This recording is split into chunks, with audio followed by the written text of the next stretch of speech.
Всем доброй ночи. У меня огромное количество лекций, посвященные теме смерти, традиций похорон, обрядов, примет, связанных со смертью, сны, в которых приходят умершие, и что следует после этих снов. Однако эта тема обширная и неисчерпаемая. И сколько бы я ни снимала и ни говорила, все равно останется пробел, все равно останется тема, которую нужно обсудить, о которой нужно говорить. Сегодня я хочу освежить в вашей памяти, быть может, еще и что-то новое вам сказать, связанное с похоронами, что можно, чего нельзя на похоронах. Похоронные традиции у всех народов свои.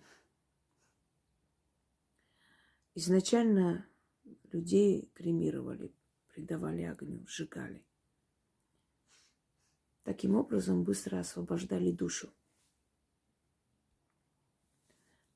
В далекие времена хоронили тела преступников, тех, кто переступил закон, тех, кто не был достоин быстрого освобождения. Быть похороненными считалось наказанием, а иных закрывали в каменной рубашке, так называли этот процесс. Из камня изготавливали некий строительный материал, очень похожий на наш бетон современный. И туда помещали тело и заливали сверху, чтобы тело вообще не разлагалось, чтобы душа была наказана и навеки осталась на земле. Считалось, что духи преисподней не позволяют телам разлагаться, и за это время берут души людей себе в услужение, что они мучаются, оставаясь на этой земле, и готовы идти на любую сделку со злыми силами и портить людей, и прийти сниться им, и не давать им покоя, лишь бы заслужить у них, выпросить, выторговать возможность освободиться и уйти. Вот до такой степени относились с очень большим трепетом и вниманием к похоронной процессии. Позже пришли религии, которым было опять же выгодно, чтобы эти души никуда не уходили, а пока души держатся здесь, находятся на нашей земле, родственники, родители, близкие, те, которых знали, любили, оплакивают вечно, потому что нахождение души здесь постоянно напоминает о себе, а если уж он уходил еще страшной смертью, все время находится рядом с родными и тем самым внушает им чувство горя. И оплакивая их, темные, точнее даже не темные, злые силы, да, так правильно, они забирают свою дань болью, гавах. Вот почему важно освобождать душу человека. Присоединить его прах к мирозданию, например, развеять над рекой, не привязывать себя к могиле. И освобождая душу человека сразу же, дав ему возможность уйти, не отдавать гавах злым силам и не отдавать в услужение душу родного человека. То есть это не всегда, конечно, происходит, но если род слабый в этот момент, то души могут быстро не освободиться от земного бытия и уйти. Это тоже зависит от человека, от его деяния. В любом случае, сила Земли, она забирает на определенный срок энергию души, если душа захоронена, пока это тело не разложится. А мы прекрасно знаем, что теми продуктами, которые сейчас питаются основное количество народа населения,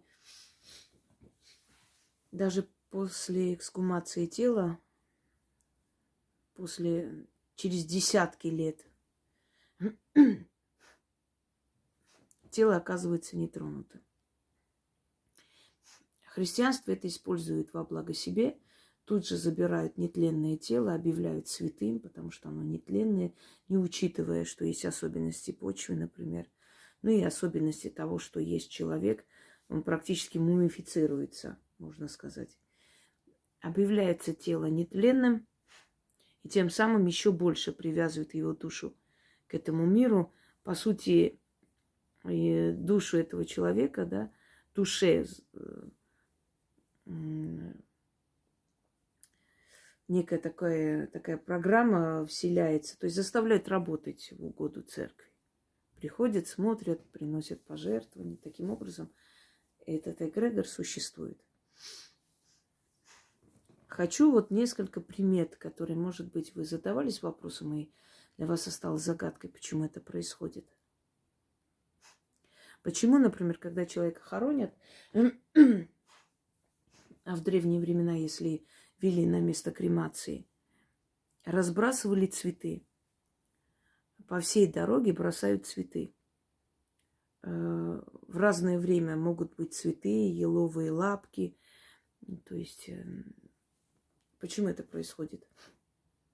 Что это означает? Дело в том, что душа, она видит совершенно по-другому, чем мы. У души другое зрение. После ухода человеческая душа уже ощущает мир внутренним видением и запахами знакомыми, энергиями, которые ему знакомы были при жизни.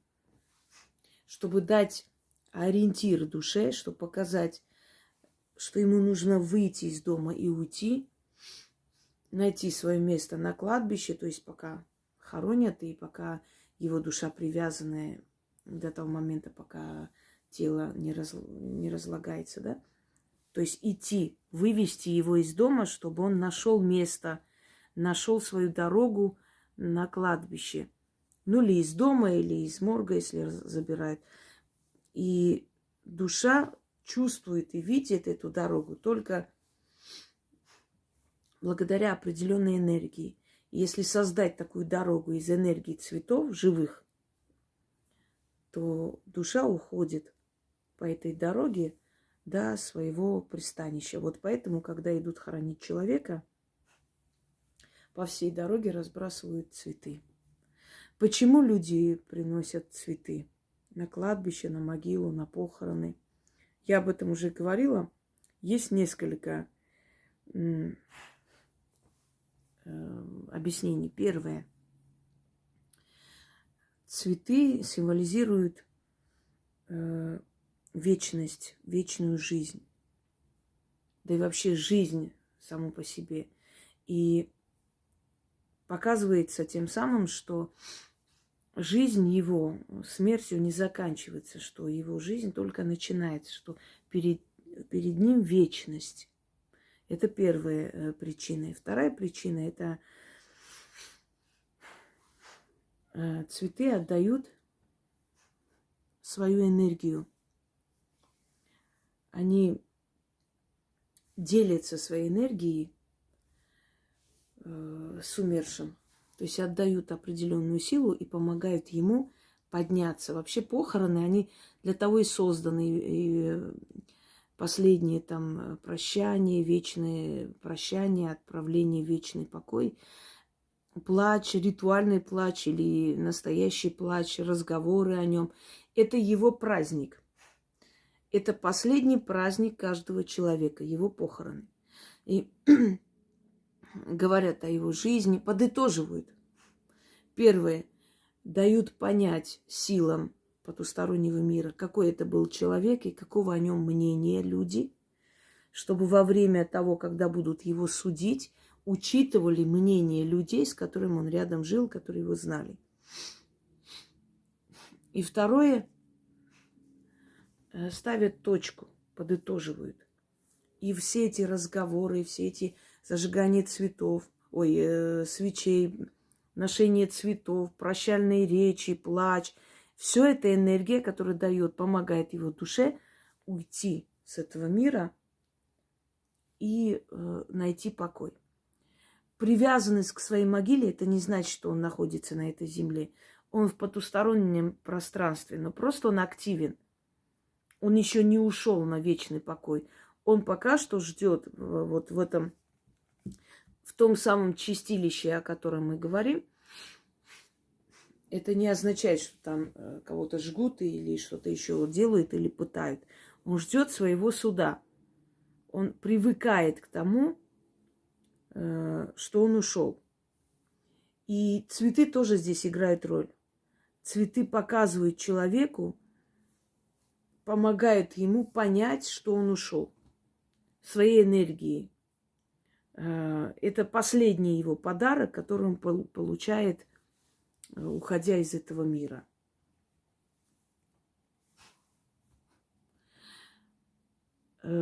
Следующий момент. Живые цветы нельзя бросать на гроб, когда хоронят человека.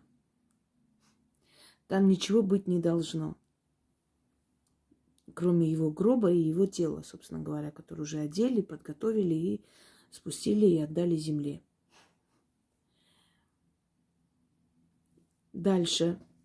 Эти цветы брать нельзя. Собирать нельзя. Вот те цветы, которые разбросали, когда человека хоронили. И детей учите, что их брать нельзя. Даже ради игры брать и бросать. На них лучше не наступать. Это будет, как бы сказать, неуважение к мертвому. Если это нечаянно, это прощается. Но если это делается намеренно, то его душа может отомстить. Почему парные числа вообще? Смотрите, значит, число 3. У осетин есть пироги пекут на радостные дни 3 пирога, какие-то дни трагедии и прочее 2. Жизнь, смерть 2. Жизнь, смерть, жизнь 3. Что в итоге человеку остается жизнь. И так можно и по всем числам пройтись. 2 цветка, 4, да, там сколько, 6 цветов. То есть парные числа. Они означают конец, итог, остановку. Но еще они означают умиротворение, они означают покой. Они означают уход уже с этой реальности в другую. Поэтому они четные, то есть парные.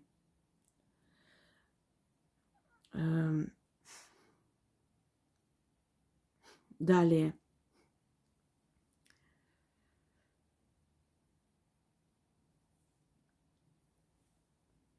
Ой, эта камера что-то так начала глючить. Сейчас, секунду. Вообще в древние времена запрещалось идти на похороны беременным женщинам. Считалось, что во время похорон, поскольку приходят сущности, и их много, они приходят забирать новую душу, новоприставленную душу, то кто-нибудь из них может вселиться в неродившегося младенца. Тогда он родится уже одержимый, и судьба его будет испорчена.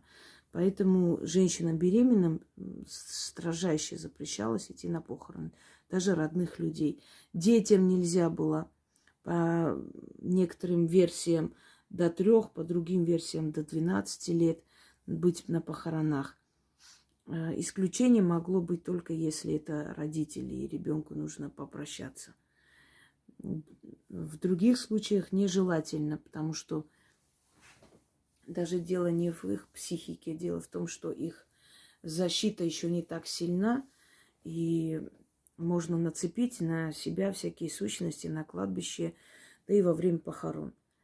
Во время похорон в древние времена пили кисель, нельзя было пить водку.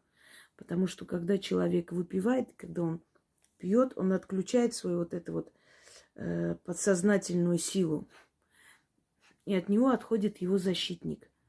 А поскольку защиты нет, то всякие темные духи могут к нему прицепиться. И после таких похорон, где там, ну, сейчас пьют, да, за упокой, выпивают, но хотя бы, по крайней мере, нужно стараться не опьянеть, то есть не потерять над собой контроль. Как вы знаете, большинство преступлений совершается под воздействием наркотиков или алкоголя, именно потому, что когда человек в таком состоянии, то есть он отключен от своей защиты, то в этот момент темные силы могут с ним делать все, что хотят, ну, тем самым загубить его жизнь. Некоторые спрашивают, а зачем злым силам губить человеку жизнь? Вот что они с этого имеют, если там кого-то толкают на преступление, кому-то там еще что-то внушают. Гаввах, они имеют энергию страданий. Это та энергия, единственная энергия, которая нужна злой силе для подпитки. Другие энергии ему не подходят. Вот мы с вами дышим кислородом, а деревья углекислым газом. Если мы будем дышать углекислым, мы умрем просто за несколько минут. А может и раньше, понимаете? Вот для них, как дыхание, как еда, как подпитка, вот злые энергии. Энергии страдания, энергии боли, энергии подавленности и так далее. И для того, чтобы всю жизнь получать от человека эту энергию страдания, потому что если он совершит некое преступление под влиянием алкоголя, пойдет, сядет, он будет страдать. Естественно, ничего хорошего у него не будет в жизни. Страдать будут его близкие, родные. И вот эта злая сила, которая одного человека загубила, он просто будет получать от всей семьи, от всех родных, близких вот эту вот энергию страдания. Это ему нужно. Теперь поняли, почему они подталкивают человека к таким поступкам? Им это нужно. Им нужно купить его жизнь, тем самым питаться этими страданиями. Библия очень хорошо манипулировала, переписав все это сатане, дьяволу, потому что тот бог системы, он и есть руководитель злой силы по имени Яхве. Поэтому он приписал другим это. А на самом деле это ему нужна энергия страдания, понимаете? И он даже честно сказал, что зло приходит под видом благочестия. О себе же и сказал, что, ну там, вроде бы это же хорошие, благие законы. Не убивай, не воруй, не выжелай того и этого и так далее. Вот будь хорошим человеком. Кто-то скажет, разве там плохое учение? Нет, учение неплохое. Изначально заманить, показав себя добрым. Но потом, когда вы начинаете изучать, вы видите эти все противоречия, вы понимаете, что возвышались как раз люди подлые, люди с грязными намерениями, вероломные. Их там восхваляют до небес и выставляют за героев. А те, которые, наоборот, были доброй душой, они почему-то незащищенные, почему-то они умирают мученической смертью. Не заметили этого? Ну вот, собственно говоря. Так, дальше. Некоторые вещи, которые нельзя делать, когда вы прощаетесь, когда уже человека увозят, забирают хоронить. Если это из дома забирают, например, в сельских, да, деревенских домах, он дома находится. И запомните, нельзя оставлять покойника одного. Всегда кто-то должен сидеть рядом. Из родных желательно. А если человек боится, то несколько человек должны дежурить. Его нельзя одного оставлять. Считается, что если он почувствует, что никого нет, никто не дежурит возле его гроба, то он может остаться, спрятаться в доме где-нибудь в отражающих предметах, и тогда в этой семье могут быть очень большие проблемы. Или кого-то с собой заберет. Поэтому его никогда не оставляли одного. При людях, при народе он не имел права вот, совершать то, что он хотел. Человеческая энергия его останавливала. нельзя делать уборку, пока его не вынесли. Ну, немного прибраться, естественно, можно, если люди должны прийти. Понятное дело, что если это зимой, это все равно приходится вытирать. Но прям капитальную уборку дома, вынести, вытряхать ковры и так далее, этого нельзя. В гроб нельзя класть фотографии семейные, якобы он будет скучать, вот пускай вот он с нами там всегда будет.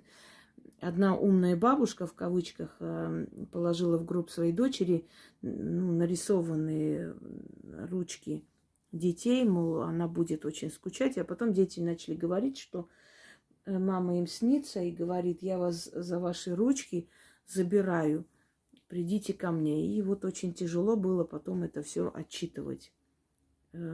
Мертвому там ничего не нужно. Даже если это близкий человек, и его душа не желает вам ничего плохого и зла, но есть энергия смерти, есть закон потустороннего мира, есть закон царства мертвых. И там не должно быть ничего от живых. Нельзя надевать на умершего человека свои вещи и хоронить. Даже если вы, скажем, дружили, или это ваша сестра, или подруга, или кто там близкий человек, и вы обменивались вещами, одевали друг у друга халат или другие вещи. В любом случае, когда человек умирает, эти вещи должны быть совершенно новые, или только его, который он одевал, или новые, или вообще продают там в этих ритуальных услугах даже удобное платье, которое застегивается сзади для того, чтобы одеть, с кружевами, красивые там и так далее. Именно для мертвых, чтобы одеть и похоронить как положено, если тело в нормальном состоянии. Сейчас есть, если не ошибаюсь, тонатопрактики, которые приводят в порядок лицо, да, там красят, чтобы человек достойно ушел. Это тоже немаловажно. Дать ему право достойно уйти.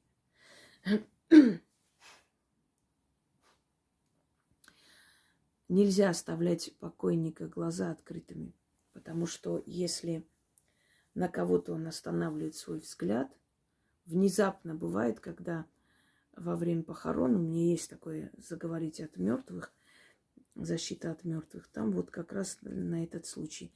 Внезапно глаза могут открыться и фиксируется взгляд на человеке. На кого он посмотрел, тот умрет.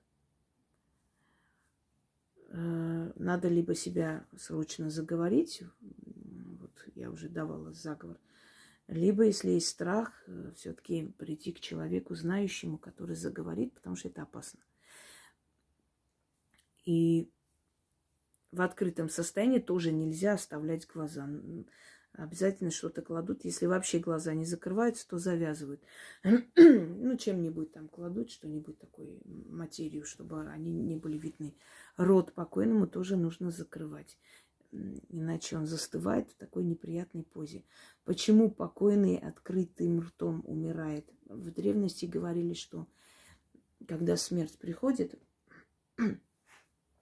то человек, который болеет, уже готовится к смерти, он не хочет уходить. И душа убегает, вот это выражение «душа ушла в пятки». Душа сбегает и прячется там, внизу ног. Ой, что-то у меня с дыханием. И тогда стражник смерти или сама смерть сует руку в рот человека и вытаскивает оттуда душу. Поэтому у него выражение лица остается открытый рот широко. Это так считали древние. Может, отчасти это так и есть. Потому что не все люди хотят умирать. Ну, вообще никто не хочет умирать, но не все люди спокойно к этому относятся. Многие боятся, что они не готовы.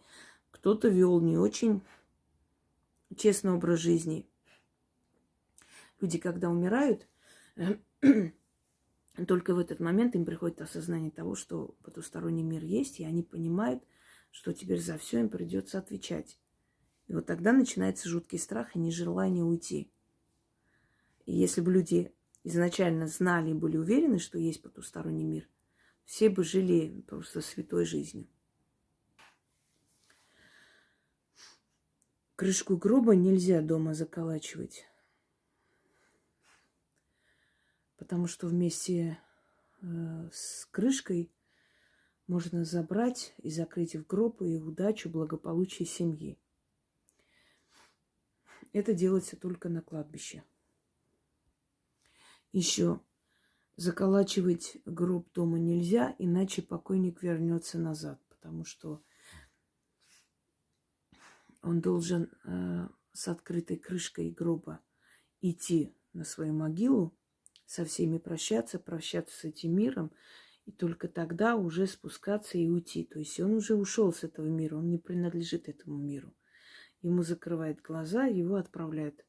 И все эти дни рождения человека ушедшего, какие-то юбилеи и прочее, это очень нелепо выглядит, и это все праздновать не следует. Поскольку он уже не с этого мира, все эти мирские праздники имеют какое-то значение, когда человек жив. Когда человека уже нет в этом мире, эти праздники к нему никакого отношения не имеют. Он уже не с этого мира. Он уже ушел. Далее. Лучше не обнимать и не целовать его. Лучше с ним попрощаться словесно. И если такое делать, то только близким людям. Чужому человеку вообще трогать нельзя покойного. Он может наказать. Поправлять там, не знаю, венок, цветы, что-то исправлять, что-то куда-то класть возле гроба, ставить. Чужому человеку вообще нельзя подходить, к покойному, который ему не родня. Ну, по крайней мере, если он не с этой семьи. Иначе будет наказан. Когда покойного хоронят, оборачиваться нельзя. Ты его зовешь обратно с собой. Не просто же так, когда что-то, то есть оставляют, откупаются, говорят, что, ну, не то, что говорят, нельзя оглядываться. Если оглядываешься, ты его забираешь с собой. Ты смотришь ему в глаза, ты его не видишь, он тебя видит, и он за тобой идет, эта душа. Поэтому именно поэтому смотреть нельзя. То есть нельзя оборачиваться, как бы тебе не хотелось. Это все делается не только из-за того, что люди боялись покойных или смерти, а еще потому, что они хотели покой для своих близких и родных, и именно поэтому соблюдали все эти традиции, все эти законы похорон, чтобы не причинить ему вреда, чтобы он действительно нашел покой и не метался вот между мирами. Кроме того, дома обязательно надо зашторить, закрыть все отражающие предметы, чтобы его душа не заблудилась в потусторонних мирах, в зазеркалье, и потом не мучился, оставаясь там. Дальше.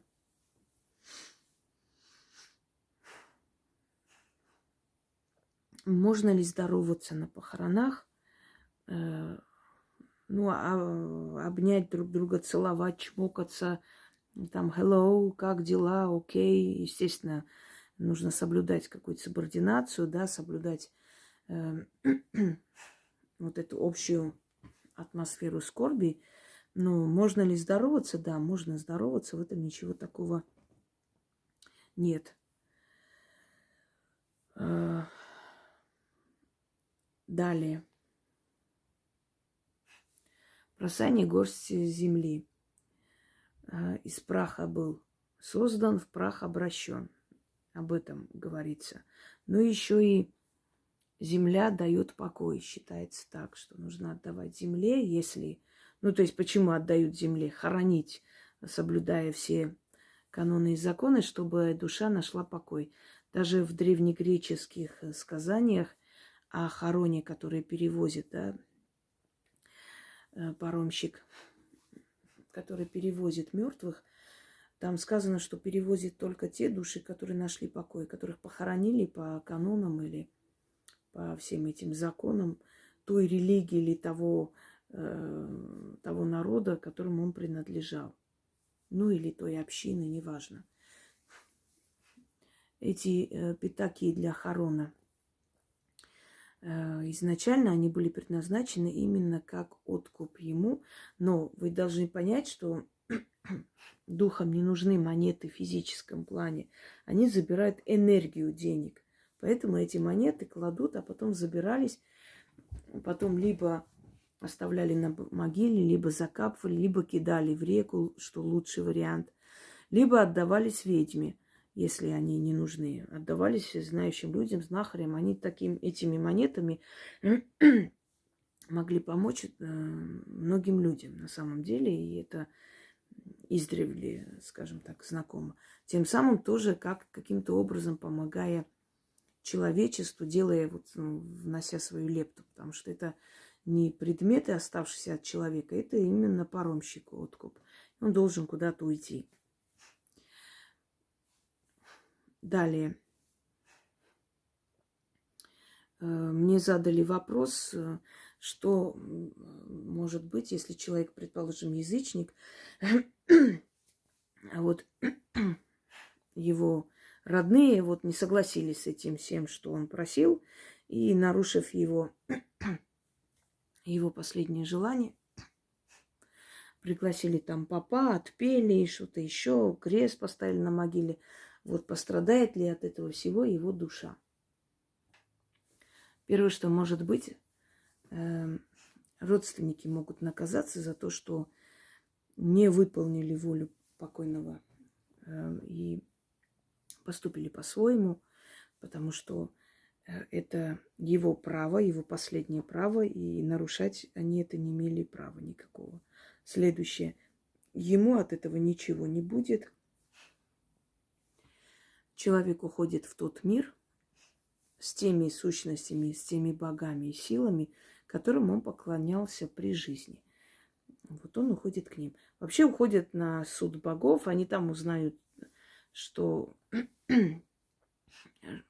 из себя представляли религии, они идут в общее место, но для того, чтобы определиться, для того, чтобы понять, куда хочет душа уйти, если он хочет уйти туда, к тому божеству, которому поклонялся, его могут туда отправить, да. Там душа свободна. Эгрегоры друг друга уважают. Если человек поклонялся этому божеству, другие боги не вправе тому препятствовать. Дальше. Нельзя после похорон надевать то платье, ту одежду, в котором вы хоронили человека. То есть это платье или этот костюм, не знаю, что там черно-белый, это можно носить только на похоронах. Поэтому, если вы идете куда-то на похороны к человеку, учтите этот факт и купите специальную одежду, которую вы потом носить не будете. Вы не можете в этой одежде потом выходить, нельзя. Это очень плохо. Иначе вы можете накликать беду на себя. Дальше. О черных платках.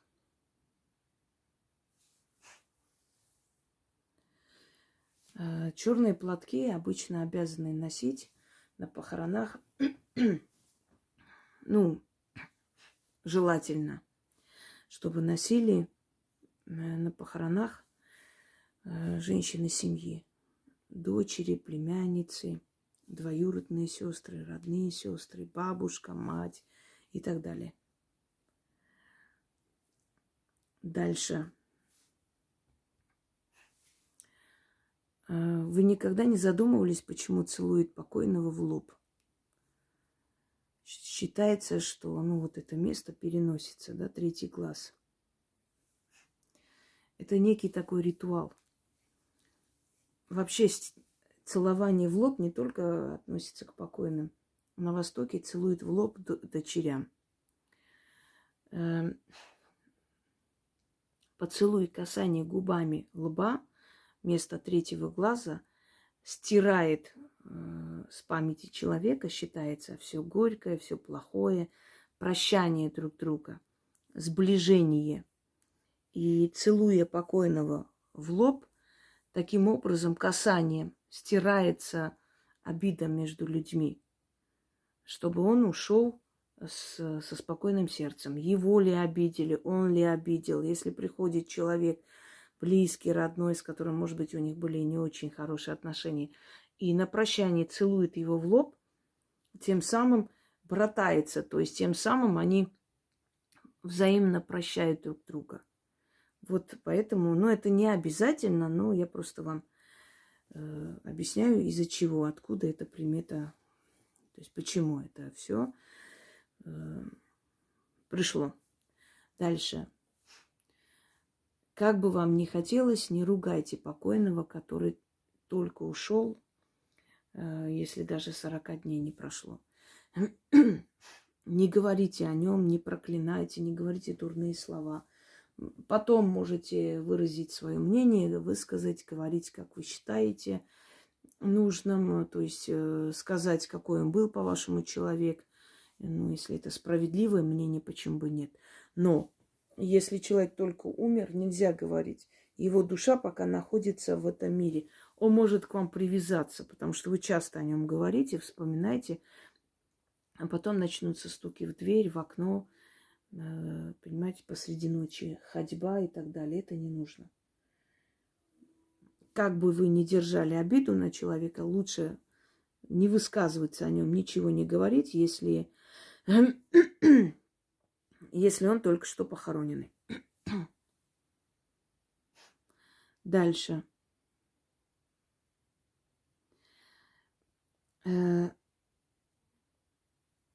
Если вы идете на кладбище к родному человеку и говорите с ним, объясняетесь, плачете, делитесь, вообще это его день. Если человек, тем более недавно умер, он, естественно, вас слышит, он приходит. Почему кремация лучше? Потому что когда кремация, душа освобождается, если эта душа заслужила, если она не вела какой-то порочный образ жизни, и близкий человек зовет, разговаривает с фотографией или просто открывает окно, общается, он приходит и слышит его. Но если... Что это было? Звук какой-то. Ну ладно. Но если вы идете к своему близкому человеку и разговариваете, идя по дороге со всеми покойными, если вы вглядываетесь в их фотографии, если вы интересуетесь датой рождения, смерти, то есть вникаете в их судьбу, то этого делать не нужно. Потому что им хочется общения, им хочется через кого-то передать своим родным и близким что-либо. Они начнут приходить во сне. А может, и вообще будут приходить и ходить по вашему дому. Дальше.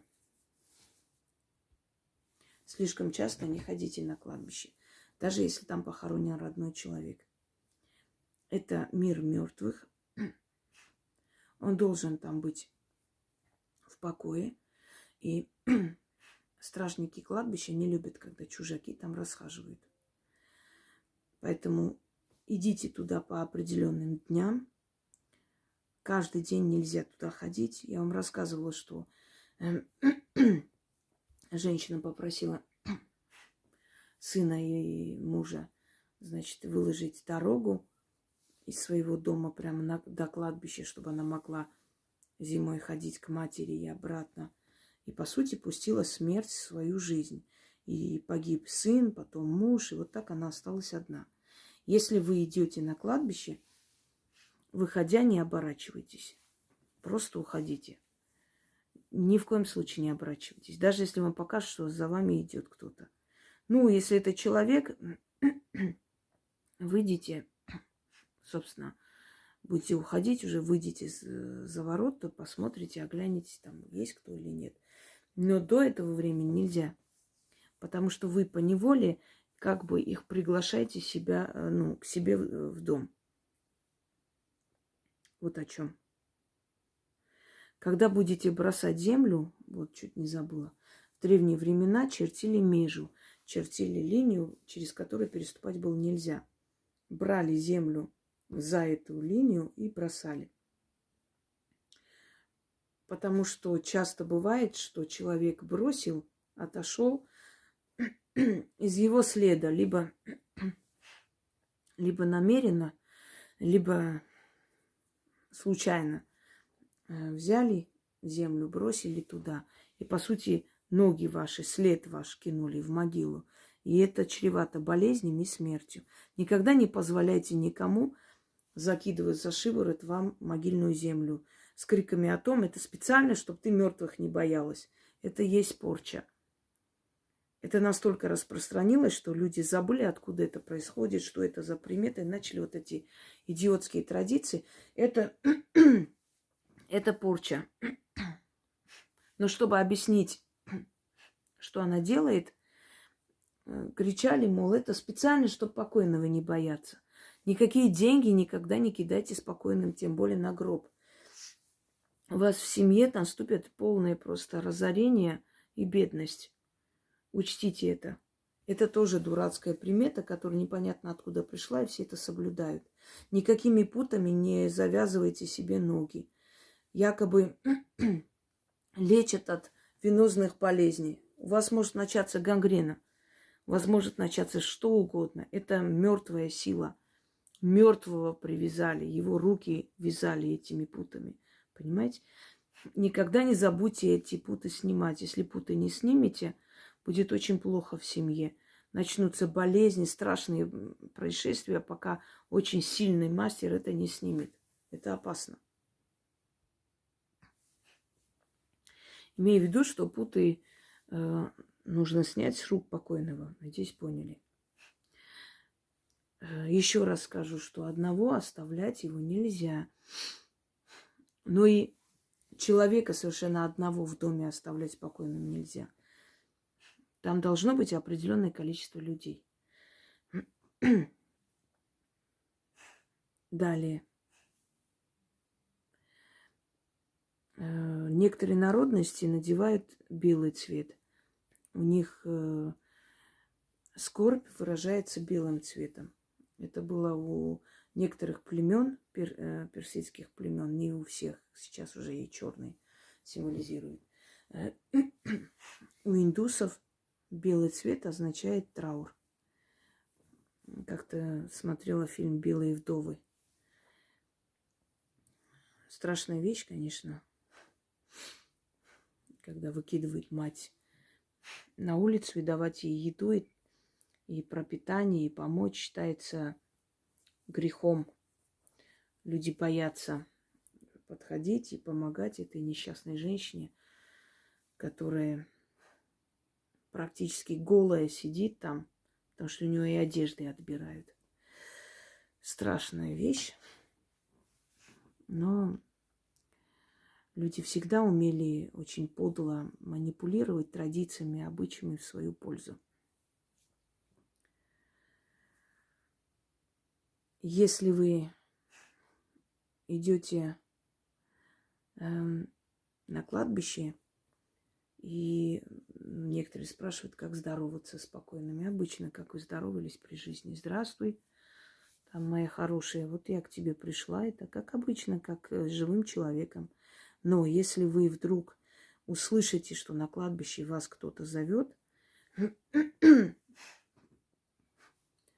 вы говорите следующие слова. Дом не мой, набат не по мне звенит, свеча не по мне горит, чур меня, чур меня, чур меня 3 раза и уходите. Как-нибудь отдельно сниму об этом. Дальше.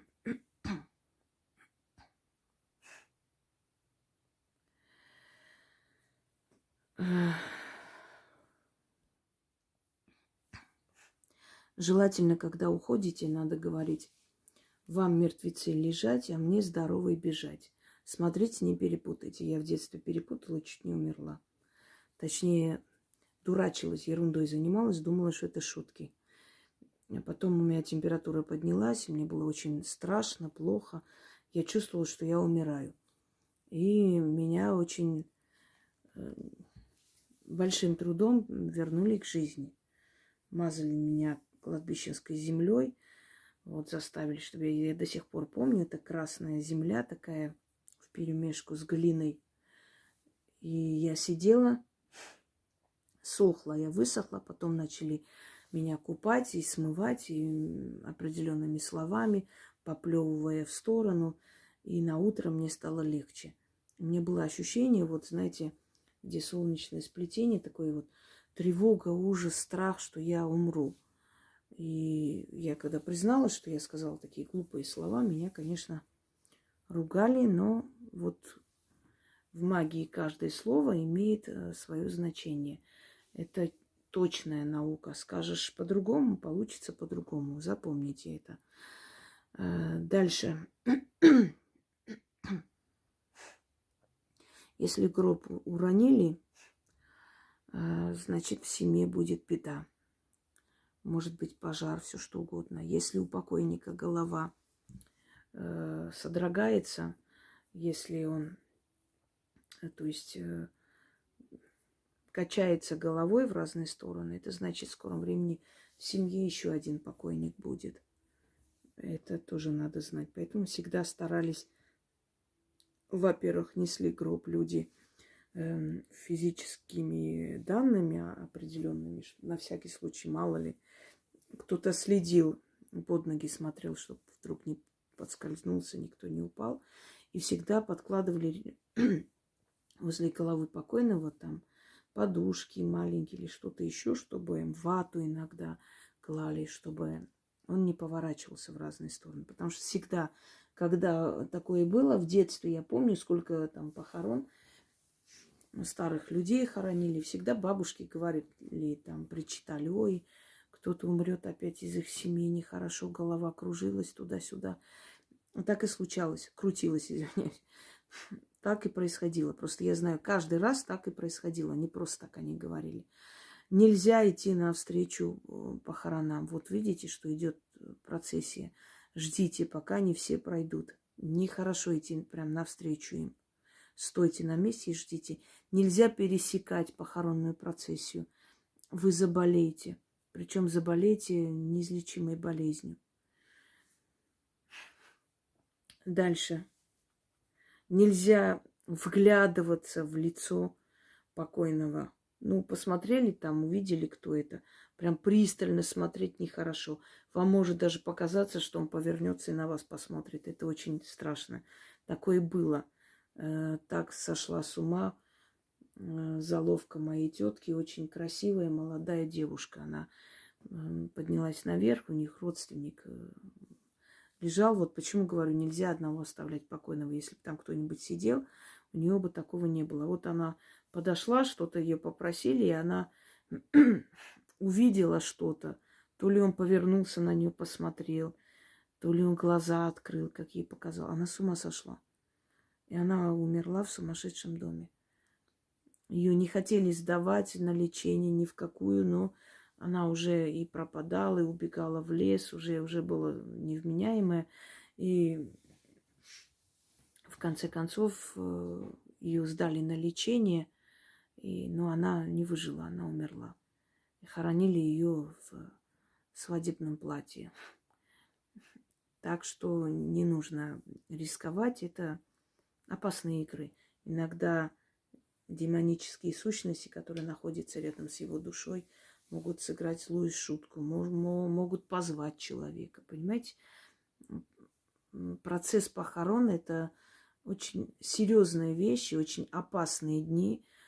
когда нужно все соблюдать, если вы не хотите потом иметь еще покойников и там настроить против себя потусторонний мир, духов и прочее. Дальше.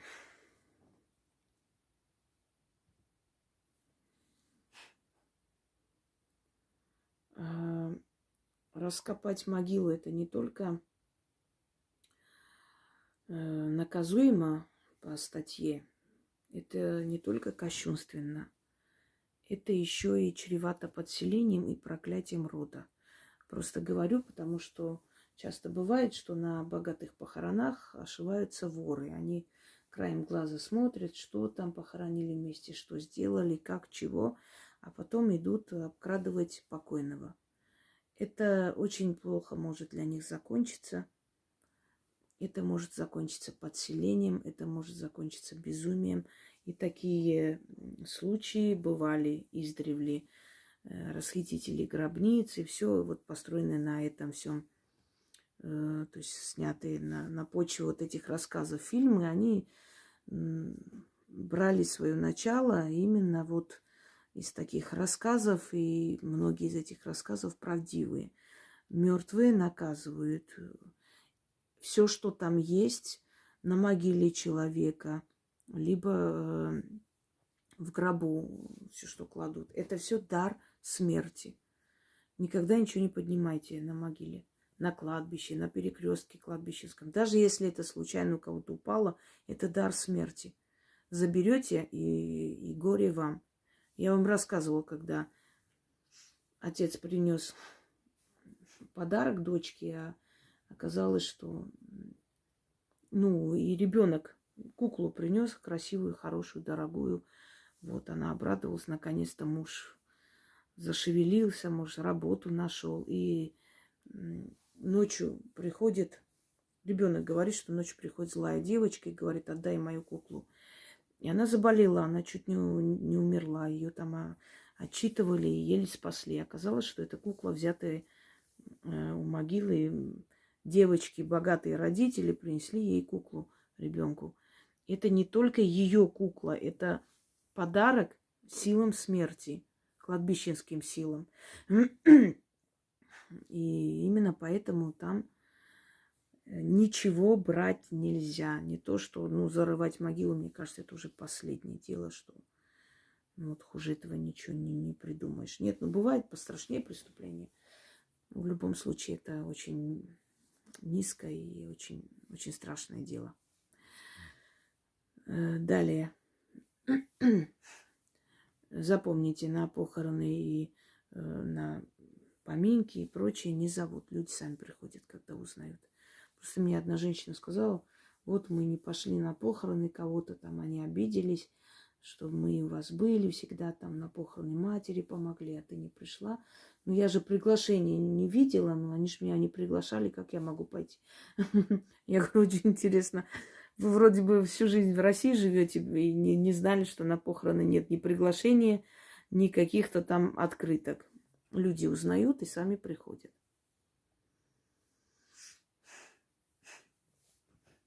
Дальше. Желательно, чтобы вы на похороны шли не в брюках. Объясню почему. Юбка, длинная юбка или средняя, это как круг защитный. Понимаете? Почему юбку надевали женщины? Почему считалась юбка ее защитой, ее честью? Вообще женственно выглядела юбка, она круглая. То есть этот круг защитный вокруг человека, он энергетически чертит круг. И в этом кругу организм, тело женщины. А что из себя представляет женщина? Женщина — это начало древа. Она рождает жизнь. Ее чрево — это не просто деторождающий орган, это начало жизни, династии, она мать семьи и так далее. И поэтому защищенность, защита этого круга, юбки, она очень важна, особенно в такие дни. Поэтому старайтесь на похороны идти не в брюках.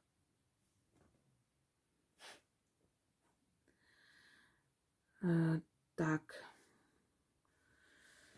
Когда человек умирает, в течение 9 дней он привыкает к тому, что он ушел. В течение 40 дней он приходит, прощается со всеми, просит прощения или прощает, если он, конечно, добрая душа, а не там злая сущность его была. Он уходит на свое кладбище, стоит возле своей могилы и ждет, пока его тело будет разлагаться. В течение года все эти поминки и прочее, это все направлено на то, чтобы давать ему энергию, которая ему поможет дожидаться этого времени. Через год, вот год, последние поминки через год справляют и окончательно отправляют его уже на суд великих сил. Что там бывает, мы уже обсуждали в другой тематике.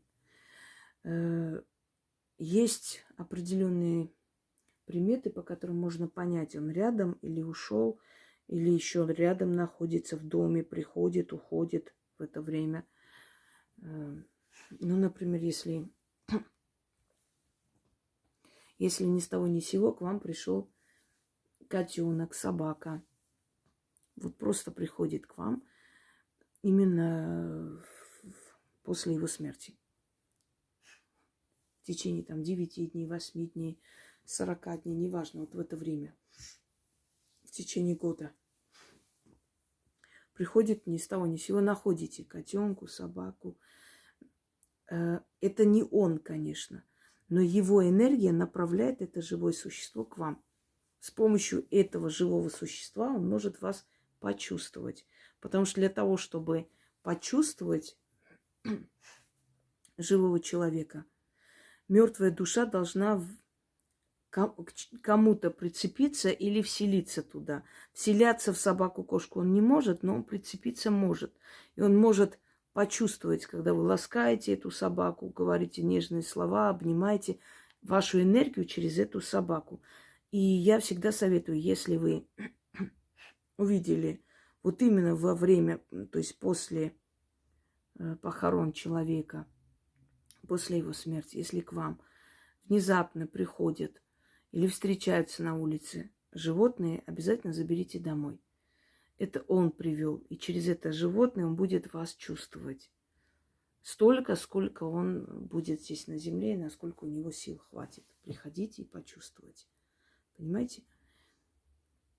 Далее. Они могут подложить вам предметы, не так сказать. Хотел сказать, есть примета. Подложить вам предметы, те, которые вы вместе покупали. Вот внезапно, например, упадет какой-нибудь, не знаю, какая-нибудь безделушка. Не разобьется, просто упадет или с места двинется. Это он напоминает о себе. Или магнит на холодильнике перевернется, который он принес в подарок из какого-то там путешествия. Или внезапно вы найдете вот к вам под ноги упадет его книга. Так бывало иногда. Если там была заначка, предположим, там муж уходил, не успевал жене сказать, может, он копил, хотел купить ей подарок и внезапно умирал, скажем, приступ сердечный, увезли в больницу, и человек ушел, не очнувшись. Как-то вот ни с того ни с сего сидит она там, смотрит на его фотографию, что-то говорит с ним, и с полки падает там альбом с фотографиями, и вываливается оттуда деньги. То есть он показал, что возьми, это тебе. Понимаете? Это его присутствие. Пока человек окончательно не ушел с этого мира, он очень активен. Запахи. Я вам скажу, что часто бывает, когда человек, который вам был дорог, вы Но заходите, например, в ванную, как будто вот кто-то сейчас только что мылся его шампунем. Хотя его шампуня может там не быть вообще. Его парфюмерия, запах, его запах при жизни, который вы запомнили. Потому что мы свой запах не запоминаем, но наш запах запоминают. То есть мы не чувствуем свой запах. Но чужой запах мы чувствуем, или запах близкого человека. Мы его даже по запаху можем среди людей узнать. Если не видим его, мы можем по запаху его увидеть и узнать. Вот, его запах чувствуете. Очень может быть, что вот вы сидите там, что-то записываете, и вдруг включается ваш телефон с его любимой песней. Или вы что-то ищете в интернете, и вот случайно, вот просто, как будто бы нажали на экран, выскакивает клип или песня, которую вы вместе слушали и любили. И такое есть. И это очень часто. Чем сильнее связь между людьми, тем сильнее связь и после смерти между людьми. Во сне приходит. Обычно во сне приходит, пока он здесь. Потом постепенно меньше, меньше. Часто задают вопрос: хочу увидеть во сне, вот не вижу, может, ему нехорошо, может, плохо, поэтому он не приходит.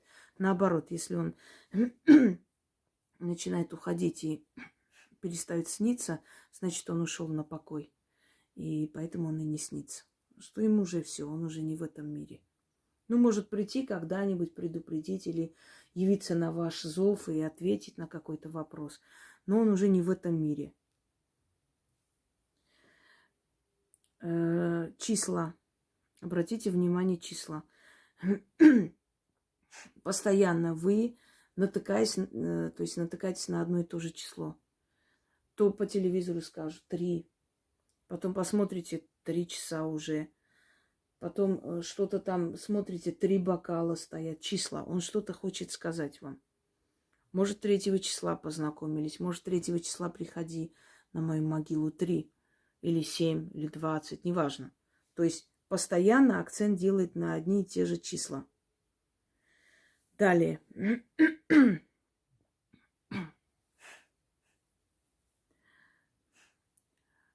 Внезапное вот такое ощущение эйфории. Как будто нам так хорошо, нам так спокойно внутри. Непонятное чувство, вроде бы нет у нас причины, да, спокойно себя чувствовать. Но мы внезапно чувствуем себя хорошо. Вот ощущение эйфории. Это они передают нам свое спокойствие.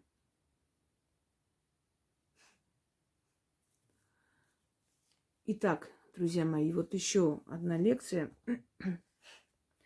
по поводу примет на похоронах и после. Я надеюсь, она вам как бы будет полезна. И последняя, самая важная вещь. Никогда не говорите о темных силах и о усопших ночью. Я говорю, мне можно. Вам не стоит. Они активизируются. Потом начинаются стуки, потом начинаются звуки, потом начинает кто-то звать, потом начинаются и так далее. И у нас есть наша подписчица Мадина Саитова. Она как-то написала, что мы сидели с мамой, разговаривали об ушедшем человеке, и вдруг постучались к нам со всей силой, постучались в ворота. И она посмотрела в окно, там никого не было, ну не мог человек там уйти, и невозможно было так стучать в это время. А потом постучались, кажется, она сказала, в окно, что-то в этом роде, и они дверь не открыли. Активизируется. И еще, если вы говорите о покойнике, это я передаю вам приметы, которые с детства наши старшие говорили, учили. Если вы говорите о покойнике,